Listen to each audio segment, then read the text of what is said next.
Hello pals, welcome back to my channel. If you're new here, my name is Tally, welcome! Today we're going to talk about something that a lot of people do, but for some reason it seems to be taboo to talk about it, and that is hair removal.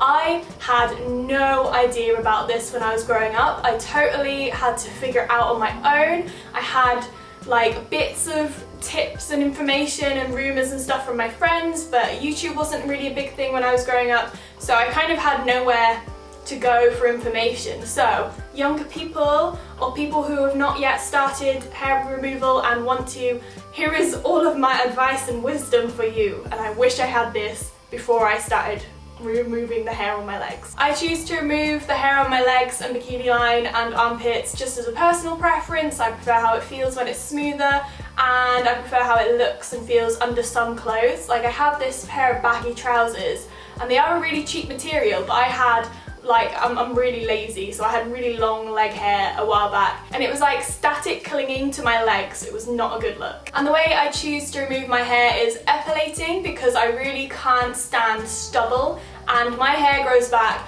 ridiculously quickly. Like, you've heard of people who shave their faces getting a 5 o'clock shadow. I get a 5 o'clock shadow on my legs. It's not good. Because when you're shaving, you're cutting the hairs and they're kind of at a pointy, jaggedy angle, so when they grow out, that's the angle that the hairs are at. But when you're epilating, you're plucking the hairs from the root, so the new hairs that grow through are soft because they're like baby hairs. So this is my hair removal routine and some tips on the way and all of the stuff that I use. The first step before you epilate is to have a hot bath or a hot shower and to exfoliate the area that you're epilating when you're in there. This will remove all the dead skin cells to kind of free any ingrown hairs that you have going on, and the hot water will open up your pores and kind of make the hairs a bit softer so that it's less painful when you're plucking them out. Then after your lovely warm bath, while you're epilating, keep the other leg warm, because it is the most painful thing if you have goosebumps and you're epilating, because you're more likely to catch the skin and your pores get really tight and grip onto the hairs a bit tighter. I don't know if that's like the scientific term, but keep the leg that you're not epilating warm, covered in a blanket or something like that while you're working on the other leg. Oh my god, this lighting!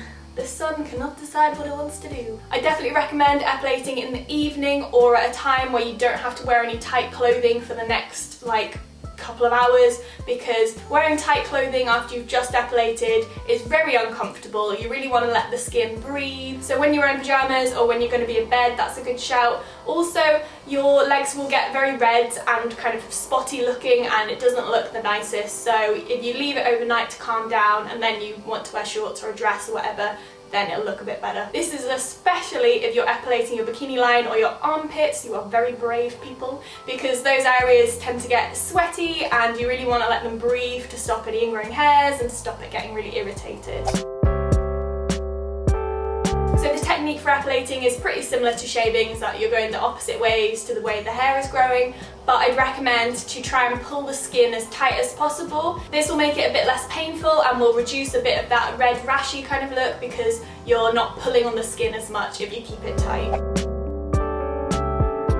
Some areas of your legs are very hard to reach, so you're going to have to get pretty flexible to be able to reach some of those areas, especially the back of the knees. That is one of my favourite places. You're going to get into some really weird positions, so if someone walks in on you while you're epilating, you're going to get some funny looks. Even though you've exfoliated in the bath and that should have got rid of all the ingrown hairs, have a pair of tweezers at the ready in case you do spot an ingrown hair while you're going, and make sure you pluck it out so that it doesn't get infected or ingrow even further. And I'm really weird, but I actually find this really satisfying, plucking out the ingrown hairs. I know I'm gross. So when you've finished, you might want to complete your pamper routine by covering yourself in moisturiser, but do not do this, my god, it stings. If you're going to put anything on the area that you epilated afterwards, the only thing I can recommend is something like Tenskin. I don't have the actual bottle because I put mine into a little spray bottle so that you can just spray it all over your legs. This stings so much as well, but it does prevent ingrown hairs, so it's a handy thing to have, especially the first couple of times you're epilating. But a word of advice on using this is to hold your breath before you do it, because if you breathe some of this in, it makes you cough like so much and it smells gross. commitment. It takes me about 2 hours to do all of my legs and bikini line, so a pretty big time commitment. So you might be tempted when you are in a bit of a hurry to just do a quick shave and then epilate the next time.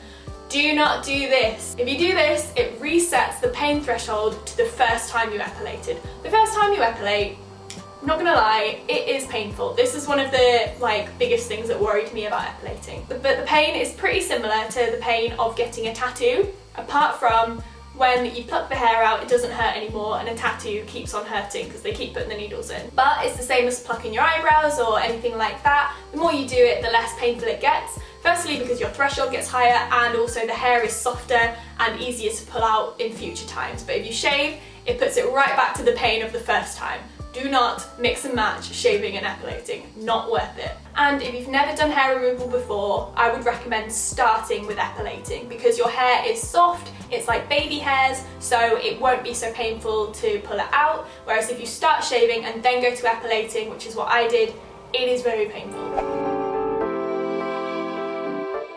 Make sure you replace your epilator quite often because the tweezers do get blunt, and that means it takes longer, it's a bit more painful, and it's just a good idea to either just replace the head part or replace the whole thing if the head part doesn't come off. And a bonus tip, if you're living in the UK or anywhere where they have separate plugs for the bathrooms, a lot of the epilators you can buy, I think all of the epilators you can buy in the UK have the bathroom socket plugs.